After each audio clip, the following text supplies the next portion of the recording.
जय श्री कृष्ण। आप सभी को पुरुषोत्तम मास मलमास अधिक मास कृष्ण पक्ष एकादशी की ढेरों शुभकामनाएं। प्रिय भक्तों, आने वाली एकादशी इसे परमा एकादशी कहते हैं। आप जानते हैं इस एकादशी का व्रत 5 दिन का होता है। ये शास्त्रीय विधान है। पंचरात्रि व्रत किया जाता है इस एकादशी का, और वर्णन आता है कि जो पंचरात्रि व्रत करता है वो भगवान के साहित्य को प्राप्त करता है, उसे वह स्थान प्राप्त होता है जो देवताओं को भी प्राप्त नहीं हो पाता। भगवान श्री कृष्ण कहते हैं कि इस एकादशी का जो पंचरात्रि व्रत कर लेता है वो न केवल अपने वर्ण, अपने पूरे परिवार को लेकर विष्णु लोक में स्थापित होता है। इसी एकादशी का व्रत सबसे पहले कुबेर ने किया था, और इसी एकादशी के पुण्य के प्रभाव से वो धनपति कुबेर बने। उससे पहले वो धनपति कुबेर नहीं हुआ करते थे। उन्हें जो धनपति कुबेर का स्थान प्राप्त हुआ वो इस एकादशी के पुण्य के प्रभाव से ही हुआ। तो इस पूरे वीडियो में आज मैं आपको बताऊंगा कि इस एकादशी की महिमा क्या है, किस किस का उद्धार हुआ इस एकादशी के द्वारा। इसकी जो विधि है ये 2 प्रकार की। एक तो आप पंचरात्रि व्रत कर सकते हैं, उसका क्या नियम है, कैसे पंचरात्रि व्रत करना है, कब ये शुरू होगा और किस दिन पर समाप्त होगा। पंचरात्रियां रहेंगी तो कौन कौन सी रात्रि रहेंगी जिसमें आपको व्रत रखना है, क्या एकादशी से 5 दिन पहले है या एक दिन एकादशी के 5 दिन बाद में है, ये व्रत के नियम क्या है, विधि क्या है, और जो एक दिन का व्रत रखना चाहते हैं उन्हें कैसे इस नियम का पालन करना है, कैसे इस एकादशी का व्रत करना है, ये जानकारी प्रदान करूंगा। ये एकादशी है कब, इसके विषय में बताऊंगा। पूजा के लिए शुभ मुहूर्त क्या है ये बताऊंगा। साथ ही पारण करना है, इसके विषय में भी संपूर्ण जानकारी प्रदान करूंगा। तो इस प्रकार से इस आने वाली बड़ी महत्वपूर्ण एकादशी के विषय में संपूर्ण जानकारी शास्त्रीय आधार पर, पद्म पुराण में जो वर्णन आता है उसके आधार पर यहां मैं आपको प्रदान करने जानकारी चलना रहा हूं। आपसे निवेदन है कि वीडियो यदि थोड़ा सा भी उपयोगी लगे तो एक बार लाइक अवश्य कीजिएगा और जितना हो सके शेयर कीजिएगा, क्योंकि इस जानकारी की आवश्यकता सभी को है। ऐसी जानकारियां YouTube पर उपलब्ध ही नहीं है तो आप अधिक से लोगों तक इन लहरारी देख सकता है। तो उस सत्ता किसका, अपने शास्त्रीय जानकारी को आप पहुंचाए जिससे सब लोग इसका लाभ ले पाए। चैनल पर नए हैं तो सब्सक्राइब करते जाइएगा, क्योंकि ये एक प्रतिष्ठित ज्योतिष संस्थान का चैनल है। यहाँ हम जो जानकारी देते हैं वो ज्योतिष शास्त्र और पंचांग पर आधारित होती है, क्योंकि दैव कृपा से हमारी 5 पीढ़ियां पांडित कर्म में बीती है। तो हमारे पास वो सभी पुराण हैं, पुस्तकें हैं जो आज विलुप्त की कगार पर है, और उन्हीं के माध्यम से हम सभी जानकारी आपके लिए प्रदान। तो आप इसका लाभ लीजिए। आइए जानकारी आरंभ करते हैं, बात करते हैं आने वाली एकादशी की। प्रिय भक्तों, आने वाली एकादशी जिसे परमा एकादशी के नाम से जाना जाता है, भगवान श्री कृष्ण कहते हैं कि ये एकादशी मलमास कृष्ण पक्ष की एकादशी है, पुरुषोत्तम मास कृष्ण पक्ष की एकादशी है, और ये मनुष्य को मोक्ष भोग तथा आनंद देने वाली है, और पवित्र तथा पाप नाशक है। शब्दों पे ध्यान मोक्ष, अर्थात भगवान का साहित्य प्राप्त कराने वाली, मोक्ष प्रदान करने वाली, जन्म मृत्यु के चक्र से छुटकारा दिलाने वाली भोग, जो आपकी आकांक्षाएं होती है ना, आज के समय में मैं ये प्राप्त कर लूं, ये प्राप्त कर लूं, जिसे आज के समय में हम कहते हैं कि आधुनिक जीवन में आप सुख सुविधाएं चाहते हैं, उन सभी सुख सुविधाओं को भी देने वाली है, आनंद देने वाली है। आज के जीवन में प्रत्येक मनुष्य आनंद से जीवित रहना चाहता है, अपने जीवन को बिताना चाहता है। सभी सुख सुविधाओं के तो उस आनंद को देने वाली है, और ये पाप नाशक है। आपके जितने भी पाप होते हैं उन सबका नाश कर देती है। परम एकादशी 3 वर्ष में एक बार आती है, पर इसका पुण्य इतना अधिक है कि आपके जन्म जन्म के पापों का नाश कर देती है, और आपको वह सब कुछ दे देती है जिससे आपका जीवन सुखमय व्यतीत होता है। शर्त केवल एक है कि आप इस व्रत को पूरे नियम के साथ करें। मैं इसके नियम बताऊं, विधि बताऊं, उससे पहले संक्षेप में थोड़ी सी महिमा और बता देता हूं। भगवान कृष्ण कहते हैं, हे महाराज, युधिष्ठिर जब दोनों का कौंडिल्य ने ब्राह्मण पर कृपा की और इसकी व्रत की महिमा को बताया, तो वो कहते हैं कि ये सब दुखों और दारिद्र्य को नष्ट करने वाली है। दारिद्र का अभिप्राय क्या है?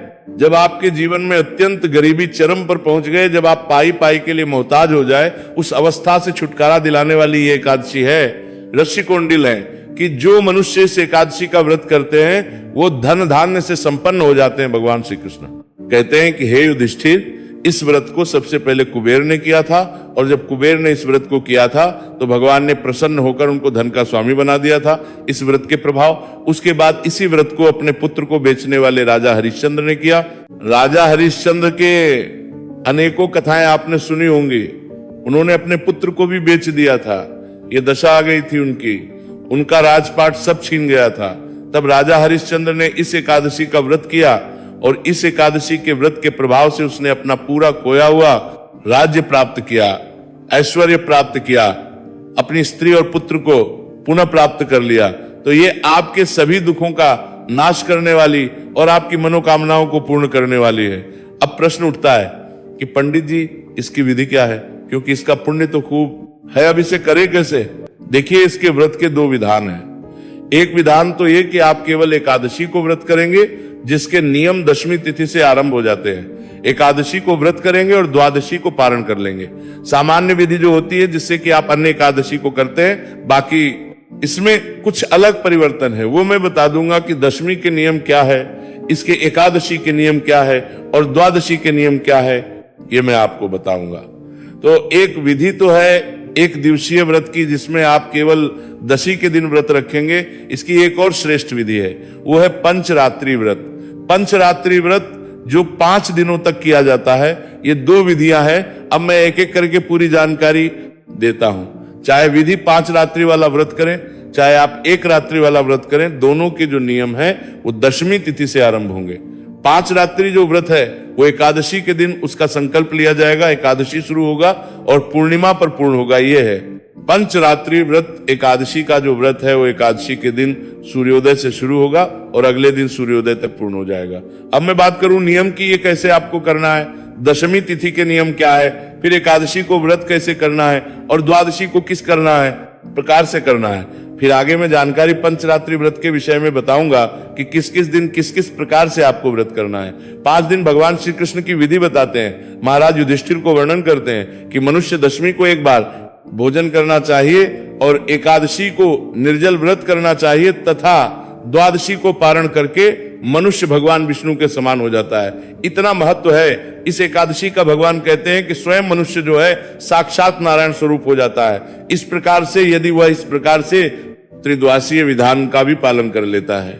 इस पुरुषोत्तम मास के द्वितीय पक्ष अर्थात कृष्ण पक्ष की एकादशी को कामदा एकादशी के नाम से भी जाना जाता है। तो जो मनुष्य इस एकादशी का व्रत चाहता है उसे दशमी तिथि को 10 वस्तुओं का त्याग कहा गया है।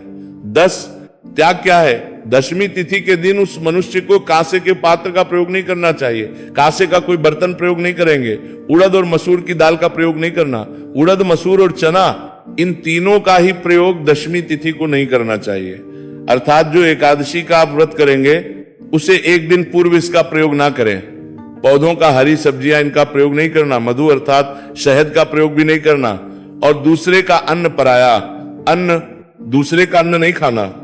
दूसरे के अन्न में मैं बता दूं आपको, देखो अगर आप अपने माता पिता के यहाँ जाते हैं तो वहां खा सकते हैं, बड़े भाई के घर जाते हैं तो वहां खा सकते हैं। बहन के घर का अन्न दूसरे का अन्न कहा गया है क्योंकि शादी के बाद वो पराई हो जाती है, और ससुराल में भी खा सकते हैं, ननिहाल में भी सकते हैं, बाकी सब रिश्ते हैं तो वो सब पराये अन्न में आते हैं। तो दशमी के दिन पराये अन्न का त्याग, और 2 बार भोजन नहीं करना चाहिए। दशमी तिथि को केवल 1 बार भोजन कीजिए, दोपहर के बाद अन्न न खाएं, उत्तम है।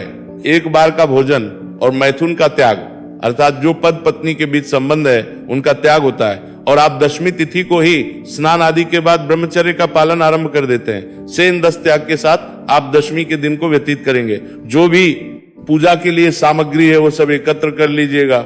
इसके बाद एकादशी के दिन 11 त्याग कहे गए, 11 दोष है जिनको त्याग दिया जाना चाहिए। क्या है वो 11 त्याग? एकादशी के दिन जुआ नहीं खेलना, निद्रा सोना मना है, दिन में तो भूल के भी नहीं, रात्रि को भी जागरण करना चाहिए। पान, लोग पान चबाते हैं, एकादशी के व्रत में पान नहीं खाया जाता, दातुन नहीं करनी चाहिए। इसके विषय में मैंने पहले भी बताया है। पराई निंदा नहीं करना, दूसरे की निंदा नहीं करना। सामान्यता लोग क्या सोचते हैं, अरे हम तो सच ही तो बता रहे, वो तो है ही ऐसिया, है ही ऐसा, हम कोई किसी के लिए झूठ थोड़ी बोल रहे हैं, पर यही निंदा में आता है। वो अगर गलत है तो समाज को पता होगा कि वो गलत है, आपको उसकी निंदा नहीं करनी चाहिए। विशेष रूप से अगर आपने एकादशी का व्रत किया है तो दूसरे की निंदा कभी नहीं करनी, दूसरे की चुगली नहीं करनी चाहिए।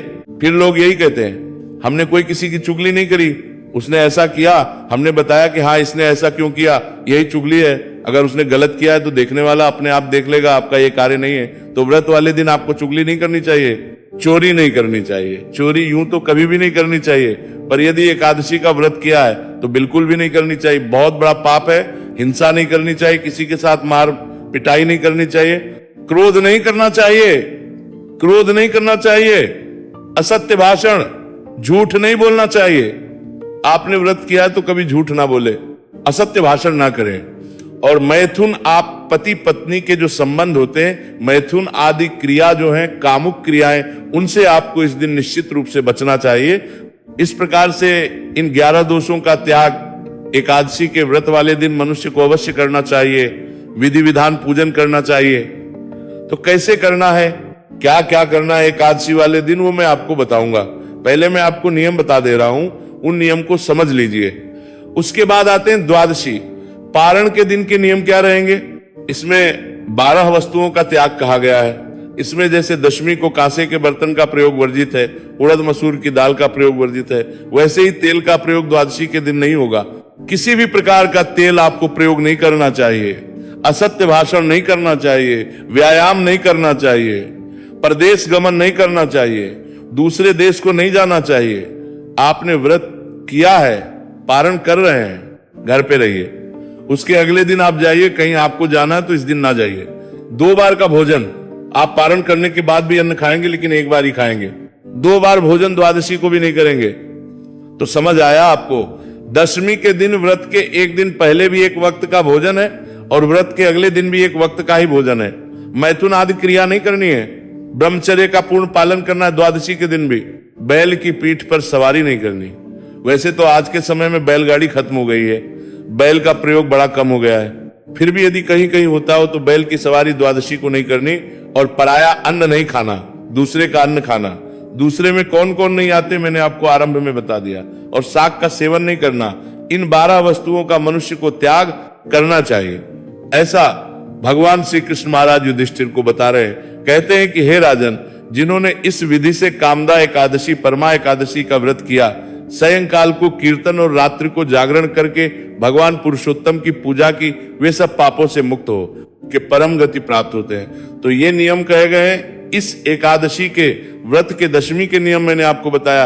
एकादशी के दिन के 11 त्याग बता दिए और द्वादशी के दिन 12 त्याग बता दिए। अब प्रश्न उठता है कि इस व्रत के विधान क्या है, किस प्रकार से हमें ये व्रत करना है, क्या हमें खाना है, और जो पंचरात्रि व्रत है वो किस प्रकार से किया जाएगा।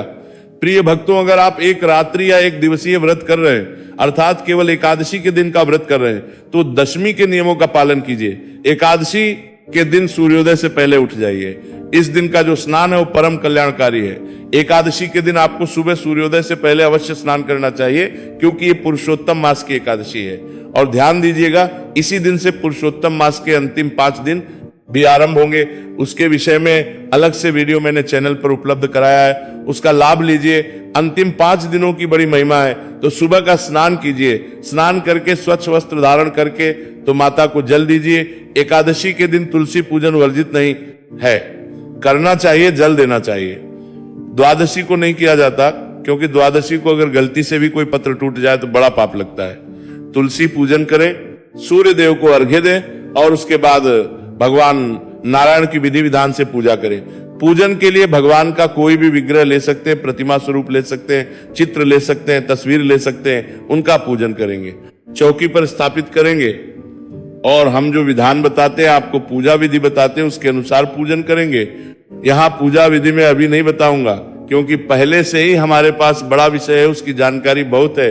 पूजा विधि के लिए अलग से एक वीडियो बनाऊंगा, महत्वपूर्ण एकादशी है, इसीलिए पूजा विधि अवश्य देख लीजिएगा। भगवान की पूजा करेंगे, पूजन करके सायंकाल को कीर्तन करना चाहिए। कीर्तन कैसे होता है जी? कीर्तन आसपास कहीं मंदिर में होता हो आपके, तो वहां जाइए। अगर नहीं होता है तो कोई बात नहीं, हम आपके लिए एक वीडियो उपलब्ध कराते हैं जिसमें सभी पाठ और स्तोत्र होते हैं जो कीर्तन का लाभ देते हैं। इस बार कुछ नए पाठ और स्तोत्र भी उसमें जुड़ेंगे, क्योंकि भगवान नारायण कहते हैं कि जो मनुष्य नाच गा के कीर्तन नहीं कर सकते, वो ना स्तोत्र को सुन के कीर्तन का पुण्य प्राप्त कर सकते हैं। सायंकाल को कीर्तन की महिमा है और रात्रि को कीजिए जागरण। रात्रि जागरण की बड़ी महिमा है। साहाबिस एकादशी पर पूरी रात्रि भर का जागरण कहा गया है पुराण। यही पूरी रात्रि हमें जागरण करना चाहिए। अब बहुत सारे लोगों को मैं हमेशा कहता हूं कि जागरण कीजिए, कहते पंडित जी क्या करें, उनकी भी अपनी मजबूरियां हैं। मैं समझता हूं अगले दिन आपको ऑफिस जाना है, कार्यालय जाना है, बिजनेस भी देखना है, पेट भी पालना है, तो कम से कम 2 बजे तक तो प्रयास करके रात्रि को जागरण कीजिए। और रात्रि जागरण का अभिप्राय ये बिल्कुल भी नहीं है कि आप टीवी देख रहे हैं, फिल्में देख रहे हैं और जागरण कर रहे हैं। भगवान की भक्ति करते हुए जागरण कीजिए। मैं वीडियो अपलोड करता हूं रात्रि जागरण के लिए, उन स्रोत को पाठ सुनते हुए जागरण कीजिए, कल्याणकारी होगा। और अगले दिन सूर्योदय से पहले उठ जाइए, उठ के स्नान आदि कीजिए, स्वच्छ वस्त्र धारण कीजिए, भगवान के से पूजा कीजिए और पूजन करने के बाद ब्राह्मण को भोजन आदि कराइए, दान दक्षिणा दीजिए और उसके बाद व्रत का पारण कीजिए। इस प्रकार से आप इस एकादशी का व्रत करेंगे और द्वादशी को व्रत का पारण करेंगे। अब प्रश्न उठता है जी कि अगर हमें पंचरात्रि व्रत करना हो तो कैसे करना है, कब शुरू होगा, कब समाप्त होगा। अगर आप पंचरात्रि व्रत करना चाहते हैं प्रिय भक्तों, तो पंचव्रत की शुरुआत होगी एकादशी के दिन। और ये व्रत एकादशी को भी किया जाएगा, द्वादशी को भी व्रत किया जाएगा, त्रयोदशी को भी व्रत किया जाएगा, चतुर्दशी को भी व्रत किया जाएगा और पूर्णिमा के दिन इसका पालन होगा। इसमें जब आप एकादशी का व्रत करते हैं तो ये एकादशी का व्रत निर्जल कहा गया है। अब मैं यहां आपको बताऊं कि जैसे आपकी शारीरिक क्षमता हो उसके अनुसार आप निर्णय कीजिएगा। देखिए, नियम तो बहुत सारे लिखे होते हैं, आप कितने पालन कर पाते हैं ये आप क्षमता पर निर्भर करता है। तो आप ये अवश्य देखिएगा कि आपकी क्षमता क्या है। ऐसा नहीं कभी पंडित जी ने ये नियम बताया है, ऐसे करना है ऐसे ही करें और बाद में फिर स्वास्थ्य खराब हो जाए, उसका कोई लाभ नहीं। स्वास्थ्य को अच्छा रखेंगे तो आगे बहुत सारी एकादशी कर पाएंगे। स्वास्थ्य के अनुसार अपने व्रत का निर्धारण कीजिए। आप प्रीस निर्जल करें, निर्जल कर सकते हैं, सजला करें, सजला कर सकते हैं और फल आहार करके दूध पीते हुए इस व्रत को कर सकते हैं। एकादशी का पारण द्वादशी को करें और द्वादशी को एक वक्त अन्न का सेवन करते आगे के 5 दिनों का पालन भी आप कर सकते हैं। आगे के जो दिन हैं इनमें आप फलाहारी भी रख सकते हैं और एक वक्त के भोजन के अनुसार भी इनको कर सकते हैं। ये आप अपनी क्षमता के अनुसार निर्णय कीजिएगा। इस प्रकार का ये एकादशी का व्रत होगा, ये परम कल्याणकारी, परम सौभाग्य देने वाला है। अब प्रश्न उठता है कि ये व्रत करना कब है, कब से शुरू और कब समाप्त। तो प्रिय भक्तों, इस वर्ष जो एकादशी है, पुरुषोत्तम मास कृष्ण पक्ष एकादशी, मलमास कृष्ण पक्ष एकादशी, इसकी शुरुआत हो रही है 10 तारीख को रात्रि में। जब 12 बजे के बाद 11 तारीख लग जाएगी तो 12:57 पर ये आरंभ हो जाएगी। 11 तारीख में और 11 तारीख की रात्रि को 10:36 पर यह समाप्त हो जाएगी। 11 तारीख को सूर्य के मुख से एकादशी है। एक बार और दशमी की अगर हम देखें तो दशमी जो है वो बहुत पहले ही सूर्योदय से लगभग 5 घंटे पहले समाप्त हो चुकी होगी, इसलिए दशमी वेदा का कोई दोष नहीं। तो 11 जून को एकादशी का व्रत करना उत्तम रहेगा और 12 को करेंगे आप पारण।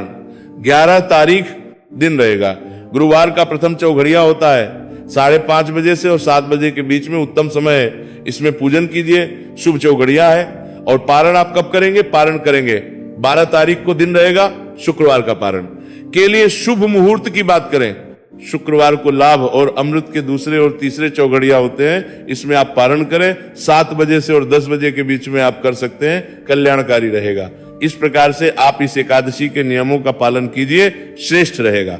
कुछ और पूछना चाहे तो कमेंट बॉक्स में लिख के भी पूछ सकते हैं। चैनल पर नए हैं तो सब्सक्राइब करते जाइएगा। इस एकादशी के विषय में कुछ और महत्वपूर्ण वीडियो आगे आएंगे, उनको अवश्य देखिएगा और प्रतिदिन अवश्य सुनिए पुरुषोत्तम मास महत्व में, क्योंकि हम वो महात्म्य सुनाते हैं जो पुराणों में वर्णित है। तो सही महात्म्य सुने और प्रतिदिन लाभ लें। भगवान नारायण सब पर कृपा करें। हरे कृष्णा।